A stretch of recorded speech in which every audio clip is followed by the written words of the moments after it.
Hello everyone, good evening to all. Good evening. So here we are once again for our regular meeting in English. I guess we're having some issues with our microphone, so it's not going to work tonight. But all the rest is normal, so we can all hear ourselves. If you're not hearing clearly, just come forward. I guess it's the best advice. So tonight we're going to have Juliana in a few seconds to read a message for us and make a few comments, and then I'll be back to talk a little bit about the Gospel according to Spiritism, and then we finish our meeting. But before we start, we usually do our prayer, so that we can connect even more and be touched deeper with the good spirits.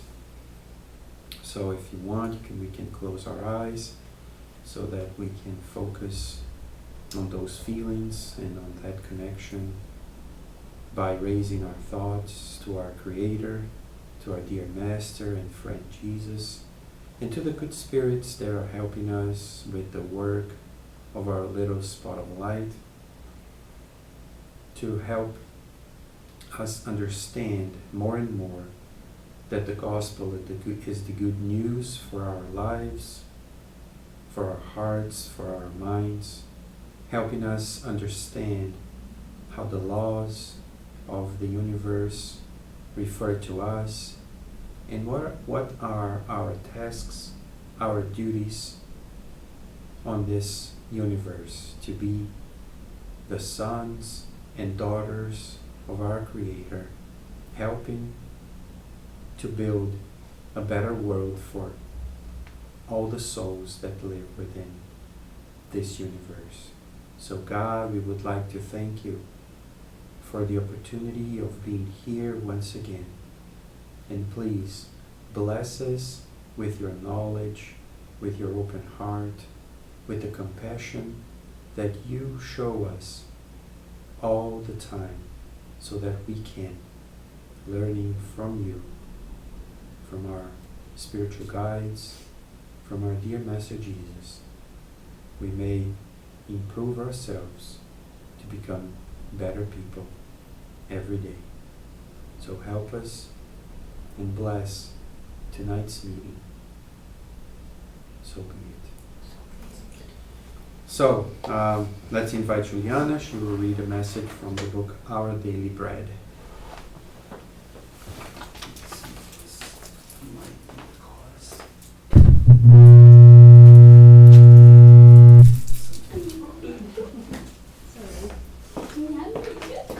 Good evening. Good evening. Tonight I'm going to read the passage, chapter 113, Your Faith, from the book Our Daily Bread. Then he said to her, "Daughter, be good cheer. Your faith has saved you. Go in peace." Jesus said in Luke chapter 8, verse 48. It is important to notice that after having dispensed beneficial assistance, the Divine Master always referred to the wonder of faith, the sublime heritage of those who seek him. On many occasions, we hear this expressive affirmation, "Your faith has saved you." After experiencing relief or healing, the affirming in body and soul hear what generous pronouncement. This is because human will and trust are powerful factors in the development of the illumination of life. Navigators who have no route to follow and who have nothing to trust in will would only reach port because random forces are on their side. They are completely unaware of what might happen to them. Patients who are skeptical about the effectiveness of all medications are the first to work against their own well-being. Those who are disenchanted with the everything do not expect anything to be useful. Empty souls clamor in vain for the share of happiness. They think the world owns them. The state of denial in which they wander transforms their lives into demon zones that resemble electric isolators. The life-giving current may pass through them, but they remain insensitive.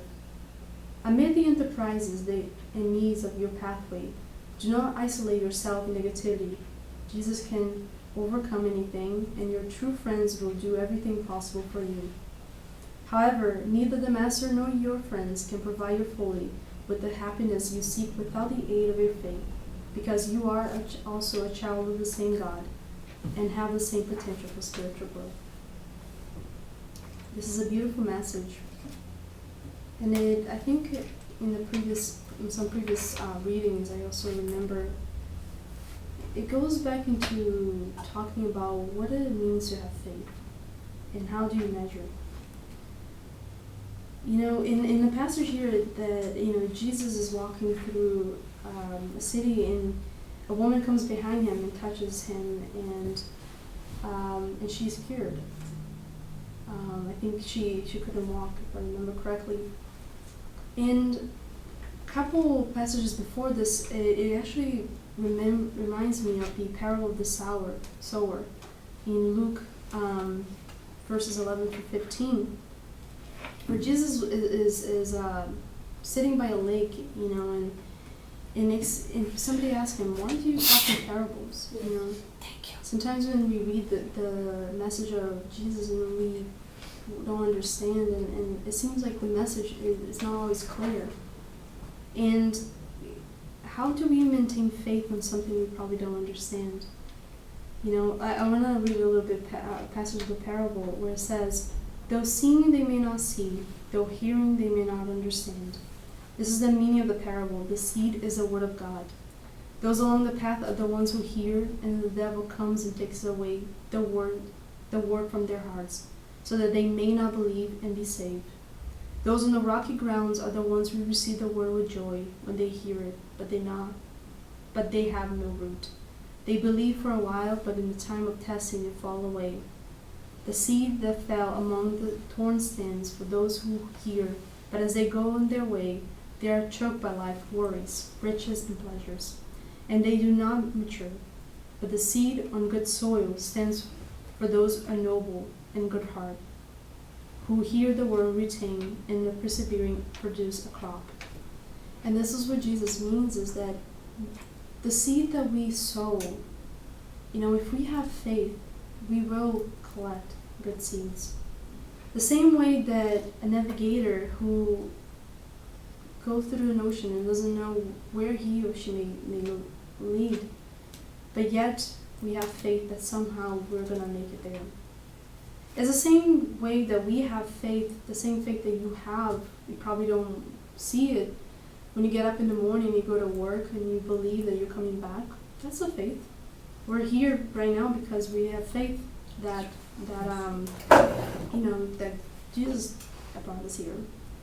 But a lot of times we don't have the same faith when it comes in our lives, where we're thinking about the things that are happening. Somebody in our family is sick, or somebody's going through a hard time. During the times we lose our jobs, and in those moments of difficulties, we forget about the faith and the seeds that Jesus is asking us to sow, because faith is not, faith is being able to live and not think about whether or fear the future. It is living a full life, trusting that things are going to be okay, and not being skeptical about the future. So in what Emmanuel here says in the end, I love this last passage where he says, "Amid the enterprise and the needs of the pathway, do not isolate yourself in negativity. Jesus can overcome anything." And if you put your faith, if you have any trouble, you put your faith in the hands of God, anything can overcome. There's a song that I love to hear, and I hear the song every single day and many times a day. It's called Oceans by Hillsong United. And the song for me, this message speaks a lot for me, because the song for me is all about faith. Especially during the times when I'm fearful about my future, fearful about anything that comes along. I love to listen to song because it really tells, what Jesus is telling you here is, your faith will save you, and it's not worth living a life of negativity. And I want to play just like kind of the bridge of the song because the song is so beautiful and I get very inspired by it. And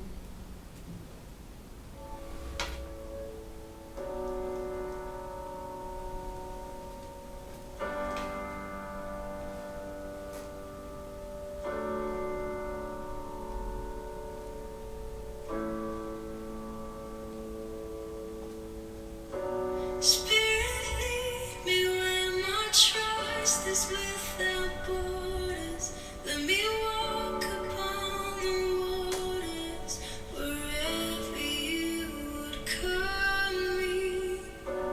Take me deeper than my feet could ever wander, and my faith will be made stronger in the presence of my Savior. Trust is without borders. Let me walk upon the waters wherever you would call me. Take me deeper than my feet could ever wander, and my faith will be made stronger in the presence of my Savior. the song, it repeats many times, kind of incremental, and it's such an inspiring song because the song is named Oceans, and if you can imagine yourself, like the same, when Emmanuel he is talking about the navigator who's, who have no route to follow. What if you could just enter the ocean and you just trust that God will lead you,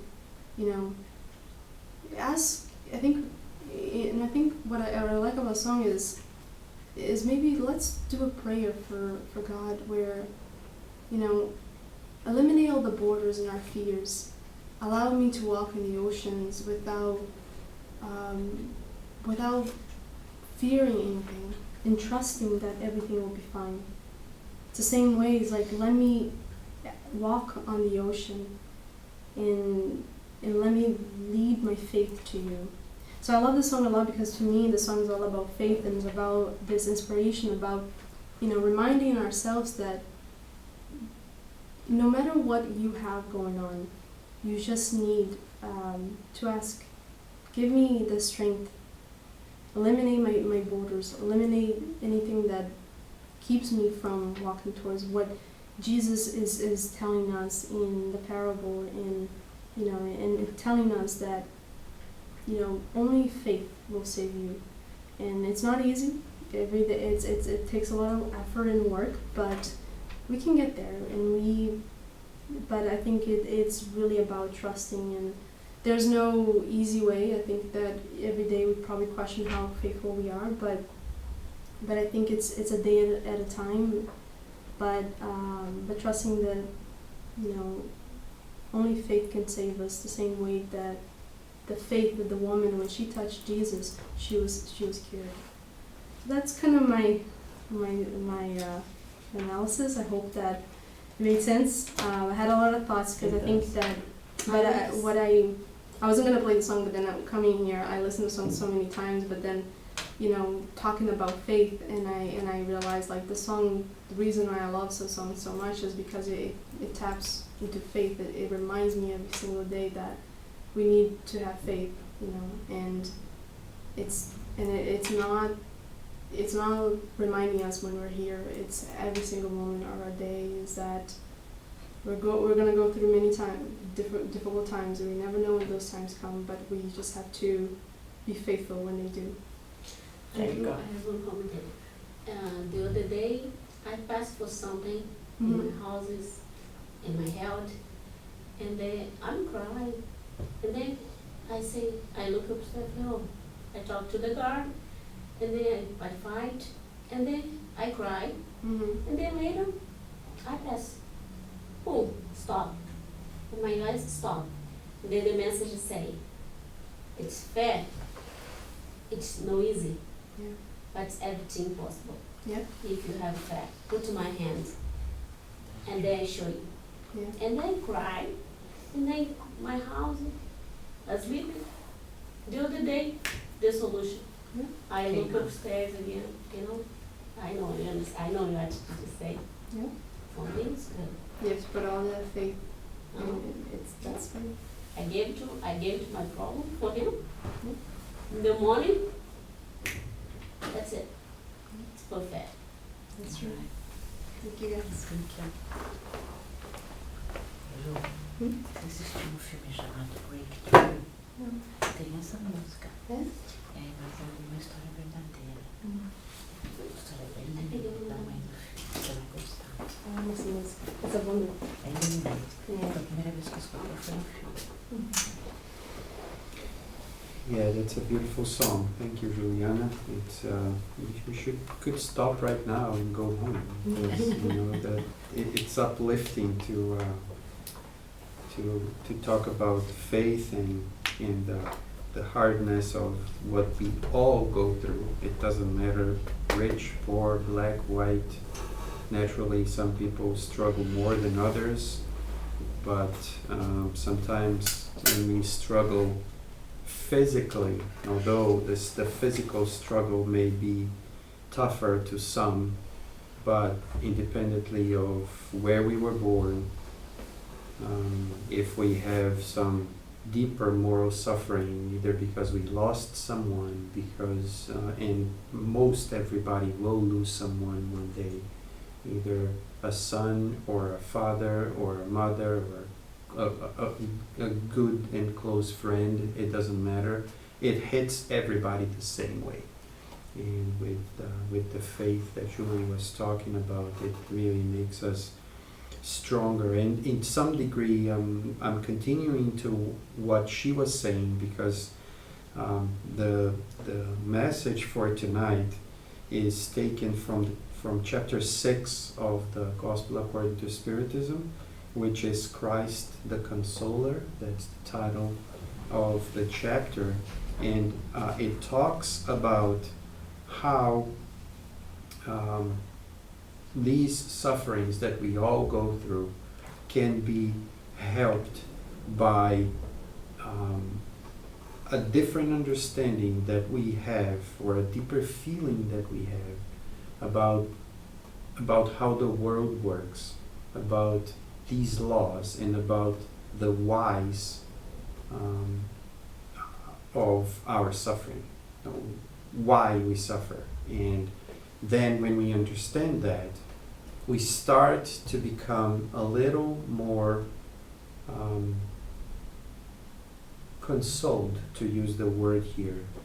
And one of the main teachings, or one of the main consequences of studying and of understanding the message of the Christ in a deeper sense, is that it bringing in us this wider view of the world, and the perception of what is going on, what is happening, deepens the faith that we have in the world itself.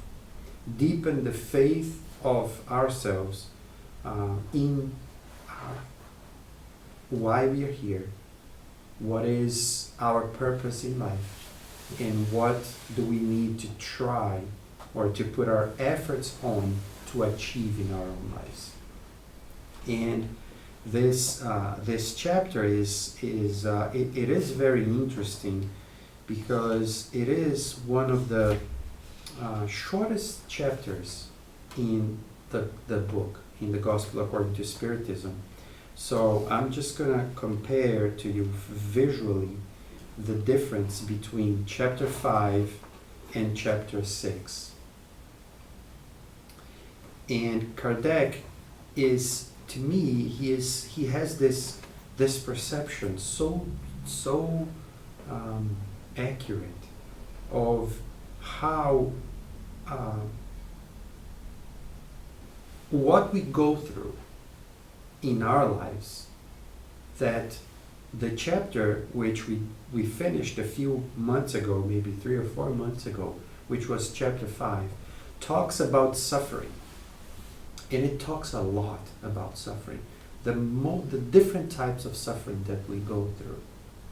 And after we finish talking about suffering and explaining and understanding why, understanding where it goes to, why do we suffer, why are we here, why are we going through all of this, the chapter right after brings the title, The Consoler, the consolation. So, to show as if we are going and moving out of the suffering, to try to understand how is the message of the Christ, and when I say the Christ, of course, the name Christ is completely related to Jesus, because it's mainly the only one that we call the Christ. But the word or the name Christ does not refer to Jesus alone. And that's why I find it to be so powerful. Because we usually tend to, when we talk about Christianity, right? And of course in the name Christianity we have the word Christ, right?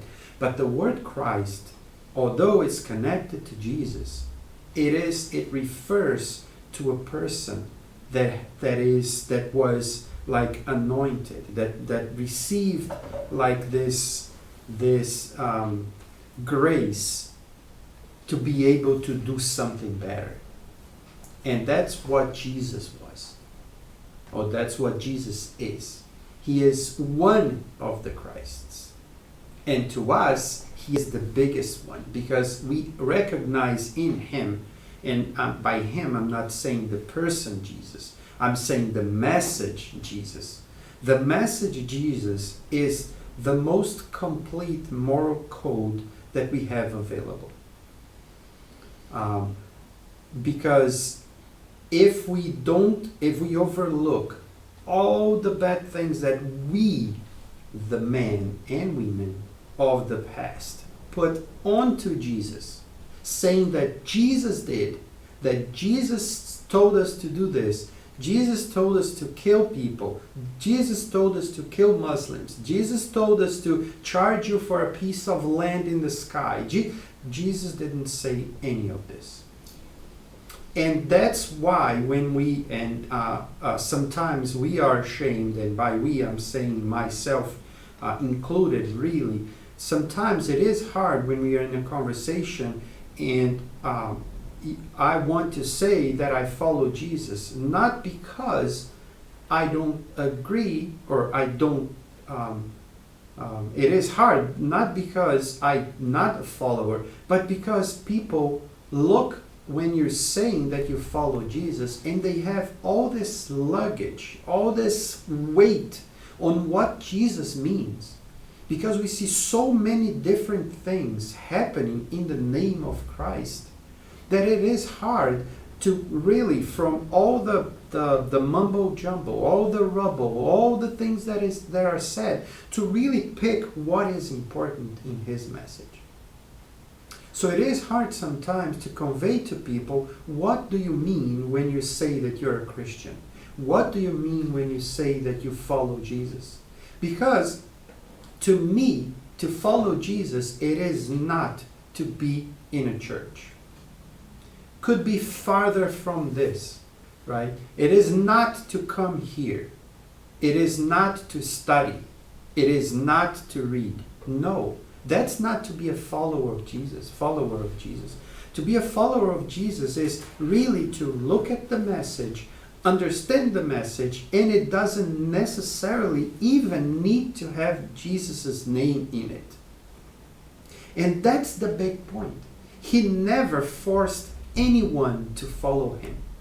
Where are the others? Where are the ones that threw stones on you? He asks the lady. Where are those who threw stones on you? And she says, I don't know. They all left, sir. Said, so leave. And don't repeat your same mistakes. He doesn't say, oh, so now come and follow me.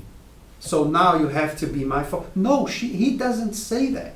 He says, go and don't make any more of the same mistake. It's the same for us. It doesn't matter if I am born in Mars, in the surface or on the surface or below the surface. It doesn't matter. It doesn't matter if I breathe air or water. It doesn't matter if I'm white or blue. It doesn't matter anything. It doesn't matter what I call myself. It doesn't even matter if I say that I follow Jesus. It doesn't even matter if I say that I hate Jesus. It doesn't matter. It really doesn't matter. Because there are people that hate Jesus, and then you go see their lives. And they live harmonious lives with everybody around them. And they do good. They are volunteers. They help other people. Because it does not require to be a follower of Jesus to even know that Jesus was born here.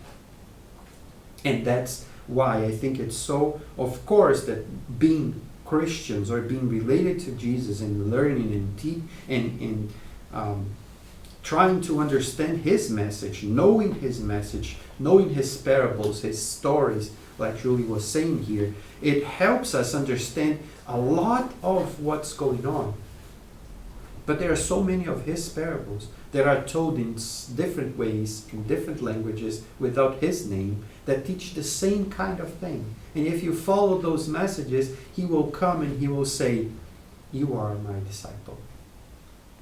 You are not my disciples," He says, "because you follow me. You're not my disciples because you read my book. You're not my disciple." No, He doesn't say that. He says, "My disciples will be known because they love each other." It's love that's the basis of everything. It doesn't really matter whatever the religion, whatever. It doesn't matter. Naturally, because of how humans do and what society does, and society is one big law. I'm not talking about society in terms of physicality. I'm talking about the idea of society, which is a group of people that gather together to do something. That's what a society is. So we have the society of people that collect stamps. We have a society of people that likes dogs. We have a society of people, and we have different societies with different groups. So a society is a group. So we as a group of people, we unite on one idea and try to put that idea forward. And it will always be like that because we are social beings. We need to be together to make things better. I'm wearing clothes here. I'm glad. I'm glad. So I could probably say, oh, I could live alone without anybody else. Yeah, and what are you going to wear? I mean, yeah, I'm just going to buy some clothes. I don't need anybody else. Yeah, okay, so who made those clothes? Did you? Are you going to make your own clothes? Are you? So how can we live without people? So society is that concept. It's the idea that we need the work of everybody else so that every other body else can profit or take something from the other as we exchange tools, as we exchange things that we know and the other knows. So once we are here studying something and we share some similar thoughts, that's when we start forming a society. So that's why we have, Spiritist societies, we have evangelical societies, Catholic societies. That's how it's going to be. It will never, in a certain way, change, even if the names change, but we're going to have societies, larger, smaller, and we are going to be there together. Which does not mean and does not say that because I like dogs and the other society likes cats, we cannot love each other. It has nothing to do because I like cats and the other one, but we tend to form parties and we become partisans. So now because a person likes cats and the other person likes dogs, we tend to look at those as enemies. Why?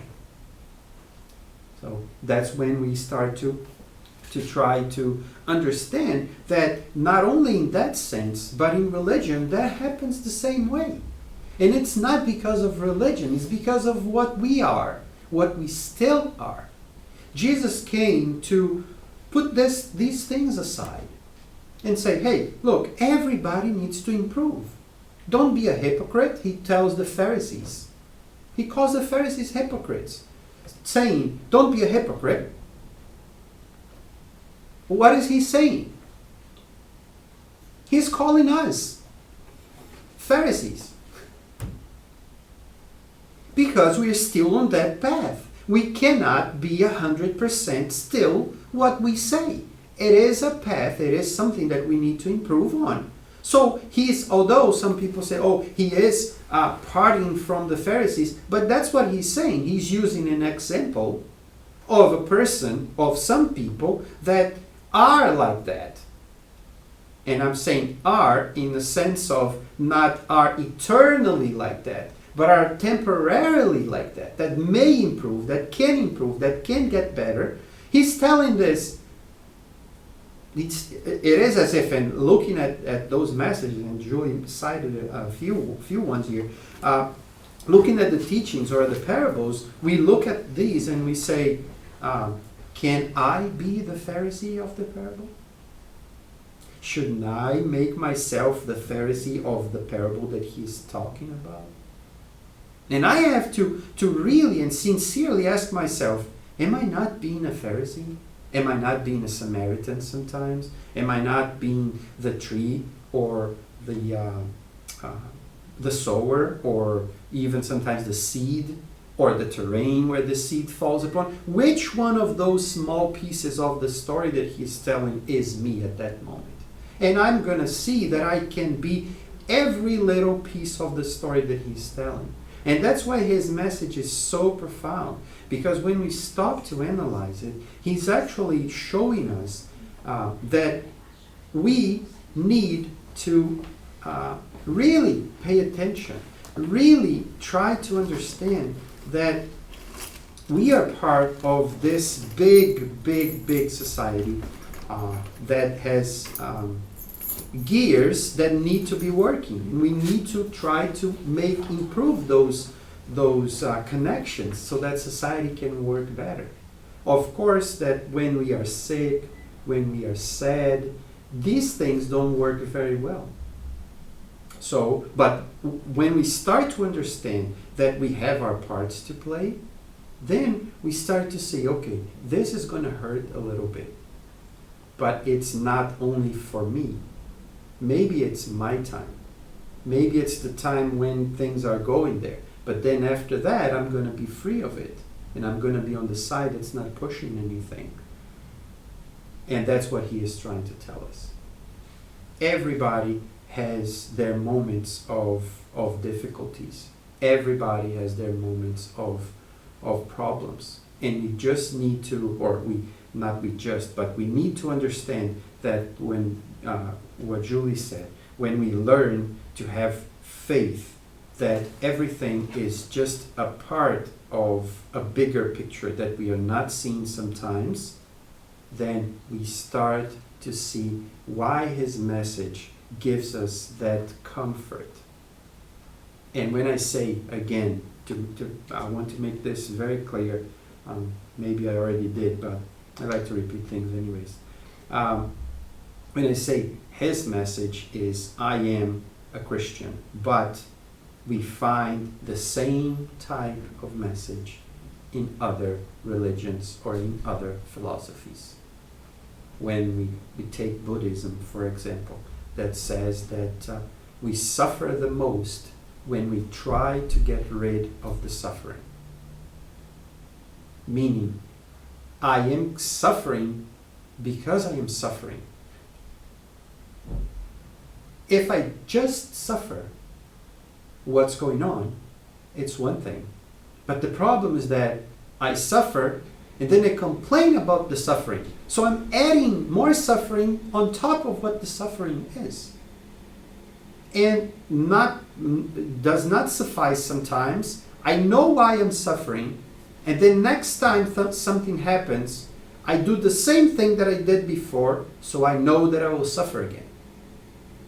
So I am just suffering and suffering and suffering. So the message is clear from any major religion or any major philosophy in the world. That's why I started by saying what I said about the Christ being what it is. It's not just Jesus. It's that consolation. It's that comfort that comes from that deeper understanding. And when we go through this chapter 6 of the Gospel according to Spiritism, and the message of the items that we're covering today, and which I'm not going to read or maybe going to take, or I already said some things that are right here in the text, and it's kind of big. There are 4 messages that call the advent of the Spirit of Truth, which is this the coming of this Spirit that in Spiritism we call the Spirit of Truth, which is this group of spirits that in the beginning of the Spiritist organization, they came and they said, okay, Jesus said that one day he would send someone, or he would send this Spirit of Truth to come and start this, to put everything together so that we could understand better all the laws. So there's this group of spirits which sign. It's not here in this book. It's on the Spirit's book that has the signature of some spirits, of a list of some spirits, and Kardec lists the names of those spirits and put like those 3 dots in the end, saying that there were many more, but I'm just not going to list all of them. And Benjamin Franklin is there, and there are Emmanuel Swedenborg is there, and that list of spirits that is this group of spirits that already have deeper knowledge of these studies, and they were coordinating this the transfer, I could say that the transfer of knowledge that we have not only in the Spirit's book but on the other books of Spiritism as well. It's like as if it's like, let's say maybe it's too much to say that, but I'm going to say it anyways. It's like a mini encyclopedia of a lot of knowledge that we had before. Nothing was really coordinated before, and then Kardec came just to organize those thoughts by interviewing spirits from the other side that already deceased, that were already dead, and then organizing it in a way that we could sit down, read it, think about it, and say, okay, does this make sense? And those are the main books of the Spiritist doctrine, right? Those starting with the Spirit's book, ending with Genesis, and with some other smaller books in between, and the Spiritist magazine that he published while he was incarnated here with us in the 19th century. So the Spirit of Truth came in that way, not one spirit that has all the answers to everything. No, it is a group of spirits that come together, inspired by this, like I said at the beginning, the Christ, in that sense, is I'm talking about Jesus, but not only by him, by other great spirits who are together to organize and to bring to us this knowledge. But what is the purpose of knowing something if not using it? What is the purpose of me learning how to cook if not to cook? What is the purpose of knowing how to make medicine if not to use that medicine to help other people, right? Or anything for that matter. So the question becomes, and up to me it always is, what is the purpose of a spirit of the type of Jesus to come here to earth and leave a message to us? What is the purpose of that? Everything in the world has a purpose. So what is that purpose? What is his purpose, or what was his purpose when he came? Is to teach us, but to teach us to do what? Just to go out loud and say, oh, I know this, and then that's it, and keep the same way we were before? Of course not. So it is to use the knowledge. It is to really employ the knowledge if it makes sense to us, and hopefully one day it will make sense in all its entirety, but to make sense to us, when it makes sense to us, to use that knowledge. So Jesus, when he comes, he teaches. He comes and he starts by his first appearance after he is adult in the books is when he goes to the party. To the party where there's the wedding, and then he's there, and then he does the first miracle, right, to transform water into wine. And it's in a party, in a celebration. So right there, we already have something that sometimes in the past and even today we don't understand, that Jesus is not putting himself away from what the world does. He's mixing himself with the world. So he's not condemning a party. He's saying, hey, why not? But for so many years, to go to a party or to do a party was something that was ungodly, was, you can't go to parties, you can't do this, you can't do that. It was always, and it still is in some degrees, it's always, you cannot do this, you cannot do that. It's it's almost never always a question. Why do you want to do? What are you going to take out of it? What can you do to make it better? What can you do to go and not to turn it into something that's bad for you? And Jesus was in the party. So that's basically what it is. So he is there and he is teaching. But is he teaching like I am doing now? Standing and talking? No, he's teaching by living. He's teaching by doing things. He's teaching by being together with other people while he is doing something else. There were moments when he was doing what I am doing. There are the right moments for everything. There is a moment to go to the beach, and there's the moment to go to work, right? So there's a moment for everything. So there's nothing necessarily wrong in any one of those things, but it would be really bad if my boss found me during I left my work and I was supposed to go meet a client, and then he goes and finds me sitting down on the beach while drinking something and taking a bath, right? It would be completely wrong, not because I'm at the beach, but because I'm at the beach at the wrong time.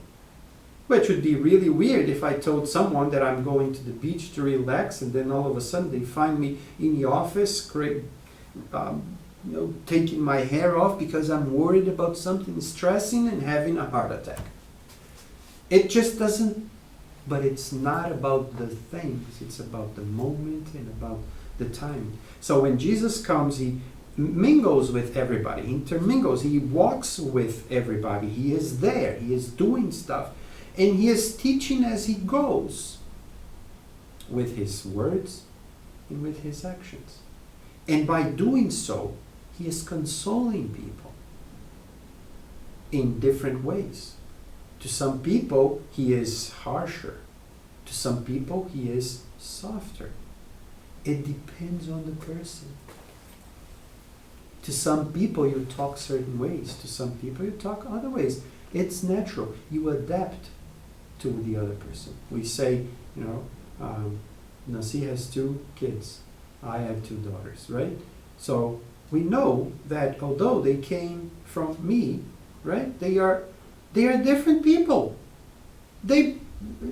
We are all brothers and sisters to someone. We know how different we are from our brothers and from our sisters. Because we have our minds, although we were born and probably educated similarly, but we believe in different things. So it is natural that to some people say, I'm going to explain something, so it's better if I use a metaphor of light. To the other person, it's better if I use a metaphor of sound.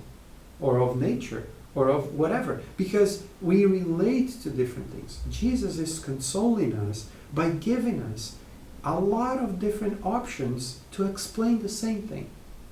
And by giving us, although not necessarily in a straight line or very like straightforward as if we cannot really not see it, but he's using these parables or these metaphors sometimes for us to have that story in our minds and then keep thinking about it. Okay, so how it is possible that the seed that fell onto the ground was eaten by the birds? Why? Why is he telling this kid's story to a bunch of adults? Why is he telling this story? Why? That happens, but it has nothing to do with me. Really? And it sticks in our minds, and then after a while, we start sometimes, hopefully, making sense of these things and say, okay, now I understand it. So he's trying to teach me this and this and this. And not only on that story, on any other story. So when we say, and the book says, that he is the consoler, and these messages, they talk straight to us. These messages are, some of them, or in some points, he generalizes, but sometimes he talks straight to us. So you, right? Why, what? So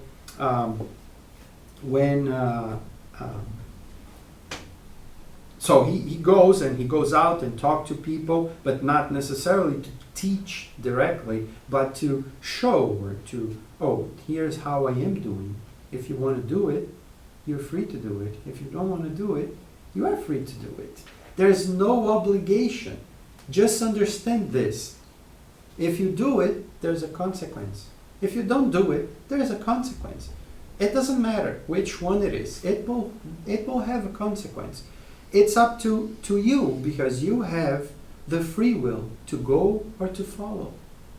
Follow me, he invites some people. And sometimes he says, go. Because he doesn't want to force anyone. Inviting is not forcing. In saying go, it's not forcing to go. It's giving us the freedom to understand and to say, I am ready. I am here, he says. Whenever you need, I am here. And he tells this not by words, not with words. He tells this to us by living it. Because he dies. He goes and he dies. And we think, and now when I say we, I'm trying to put myself on that specific time. Remember or think about, right? You're following a guy. We've been following this person that is an outcast, just like most everyone at the time. Most Jews. Other than the rich ones, but most of them were dispendable. I mean, nobody would care. Would kill, and nobody would even know that they were missing sometime. And then this guy comes and start teaching about the law and stir some ideas in some of those people. And we are some of them. We are one of them. He causes such a problem because of the way he teaches, because of the way he does things, that people don't like that idea. And they decide to take his life because he's causing too much trouble. I am a follower of Jesus. What am I going to do? What is if today, and we had this, and not to cite any other religion, let's cite people that we know in Spiritism recently, that a lot of people went to see in Brazil. And then all of a sudden, that person is considered guilty and is charged with a lot of bad things, which by today's standards and by investigations, it's all true. What do we say to that? But now imagine this not being true. And not only not being true, but in a situation where if you say that you follow that man, you're going to be looked into as well. Your life will be almost destroyed, because if you are a follower of that person, you usually, and such a close follower as the disciples or the apostles, you're probably going to want to continue to teach what he was teaching. But so he is killed. And nobody is there when he is killed. Almost nobody that follows him. That's us. And then we lose our hope, because he couldn't save himself. What if he can't save himself? How can he save others? But that's our physical observation, material observation, not a spiritual one. If you're trying to teach something deeper than that, you're not going to force yourself onto another person just to save yourself. If you want to show that specific things they are saying about you matter less than what the message really is. So he dies. And then we might say, then our faith is lost. Our hope is lost because he is dead. That's where the great message comes after. Is that he doesn't die. He survives. And we can see that as metaphorically or as physically. I like to think it as both. Physically, not materially speaking. We don't die. Our bodies die, but we don't die. And that's one of the messages of when Christ is reborn, is that we don't die. So anything and everything that we do will matter forever. If we do good things, it will matter forever. If we do bad things, it will matter forever, because we don't die. It will always be something inside of me. It doesn't matter if I redeem myself or not.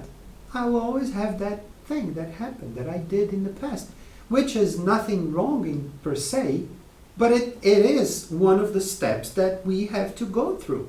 For everybody and anybody to learn something, we will always make mistakes. So it's part of ourselves. There's nothing wrong in it. It's the process of learning. The bad part of it is when we don't want to change that pattern and keep making the same mistakes. It takes longer for us to get rid of it. But in the end, after a long time, it will also be from the past. And it will be there. It will be part of my story or my history, but it will be forgotten or left aside because it doesn't matter anymore, because we already changed. We are not the same person anymore. That's one of his messages. We always have a chance to improve because we never die. We never die.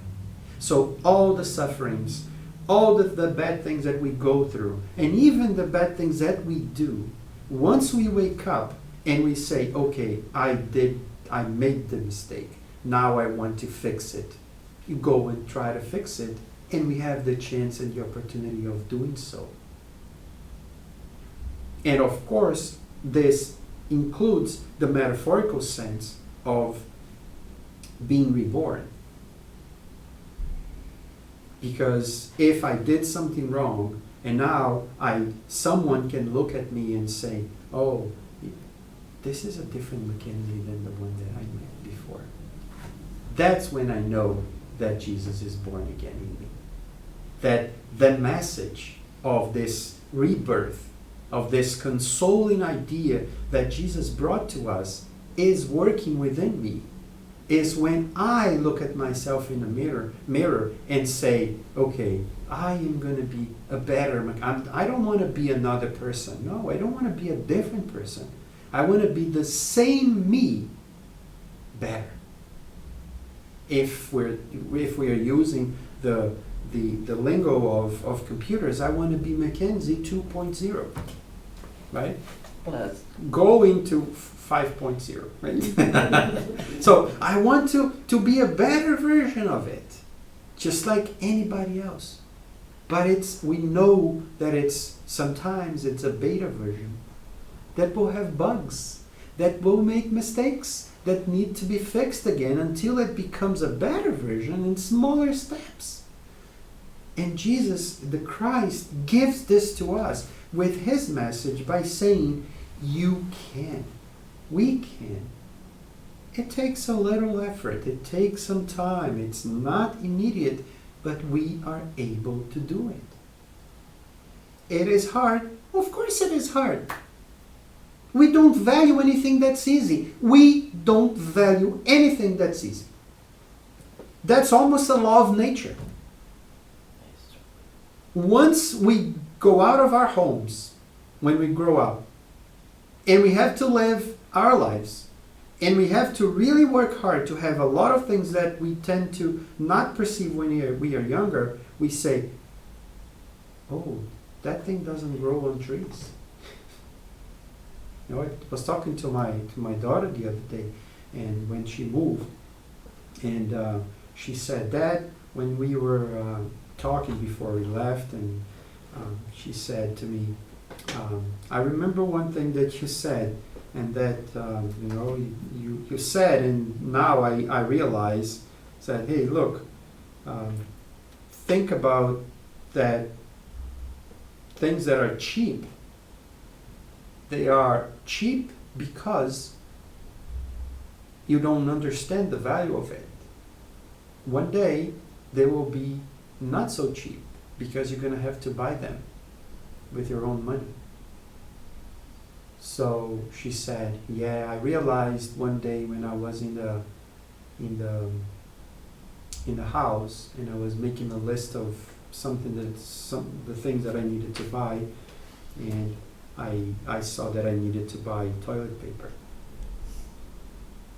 It's such a simple thing. It's such a simple example. But that's exactly what it is. It's always there. We go to the bathroom and it's always there. If it's not there, we just open the closet and it's there. So we think that the closet is just a magic door, right, to stuff, right? We open the door. It's always there, right? So now I go to my house and I open the door and it's not there. So yeah, it doesn't, right? But you have to buy. Yeah, exactly. We have to. So it's the same thing. If it were easy for us to evolve, it would not be worth doing. We would be trying to do something else. So it is not easy, but it's a pleasure when we get to it. So that's the consoling part of what Jesus came to us. One of them. Of course, lots of people talk about these passages in a completely different way than I'm talking here. But I wanted to go this path because it's something that it is how we live. And Jesus is not about magic tales and fairies, and no, he's about real things. He's about real things. We sometimes tend to, to flourish this and put these things and put a rainbow and it has that part as well, but it has the teachings for my life, for our daily lives. And that's the consoling part that I think, is that it makes sense, it is pragmatic, we live in a society, we need to work together, it is hard, but it is worth it. And we are able to do it if we put a little effort onto it. So The message of Jesus is not of separation, is not of excluding people, is of bringing us together. We are one. We are his disciples, not because we say his name, because we know his name, because we go to the church. No, we are his disciples when we decide and when we love each other. That's when we are disciples. Even if I, like I said before, never ever heard of Jesus Christ. Because it's not about the name, it's about what we do with the message. So, Christ the Consoler, chapter 6, items 5 to 8. This is the end of this chapter. And by next month, when we come back on the second Monday of the month, we will be starting the next chapter, chapter 7 of the Gospel according to Spiritism. This is one of the covers of the book. And right now, I don't know if Nancy spoke to Chris. You're going to have the passes. Mm-hmm. Yeah, so after we have the passes, then we'll come back here and finish up our meeting. Thank you for your patience and for your attention.